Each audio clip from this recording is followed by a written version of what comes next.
We can talk about the readiness of the utilities of the state and the governing policies, the readiness of them to be there as the cars roll out.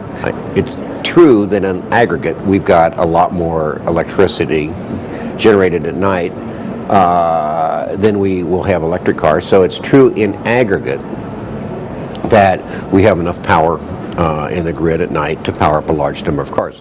However, it's not true in particular, in specific, in zip code by zip code. That's not true, because while we may have a lot of excess capacity in generation, we don't necessarily have excess distribution and delivery networks to allow these cars to charge in a non-homogeneous fashion.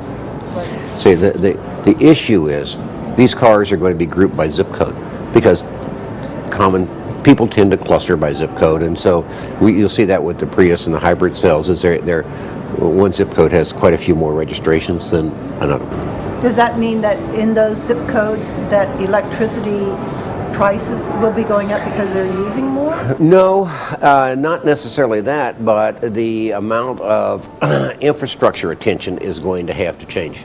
If we were to come to a situation where we had massive amounts of electric vehicles, and I think that's a long ways off, but if we were to do that, then zip code by zip code, we have to start looking at the transformers on the pole outside your house. You have to look at first of all, your house. Do you have enough panel capacity to put a 240 volt, 30 amp system in? A lot of older homes don't have that. Then you go back to the transformer on the pole out in front of your house, and it's on a pole out in front of your house. That means you're living in an older neighborhood. That transformer wasn't sized for air conditioning, wasn't sized for a plasma TV, and it sure as heck isn't sized for a 240 volt 30 amp charging system. And do we have a right, if it's ratepayer pace, do we have a right to ask somebody who maybe is making $50,000 a year, $40,000 a year, raising a family of 6 kids and trying to send them to college, to subsidize the early adopters, who are mostly affluent people because electric cars are quite expensive, to subsidize their infrastructure? That's a public question, and that's being asked right now by the Public Utilities Commission. How does this work out? Who pays for it? So we also have the problem then of people that are companies that are building electric chargers. Right. There are several charging schemes. Better Place has one, Coulomb has one, and other companies that are doing this, that with the idea of charge for profit. They want to make money off of this, and they want a return on their investment. And so their upfront costs are pretty expensive, because these are mostly going to be in urban areas. Real estate's pricey, you know. You've got to get electricity brought in, and if you're doing grouped charging or clustered charging, there's a good idea. But you're going to need to, back to the transformers, back to the substations. That becomes a little more critical now, how that works. And so the idea is to get return on investment from that by selling the charging, okay? And that runs immediately afoul of the utilities.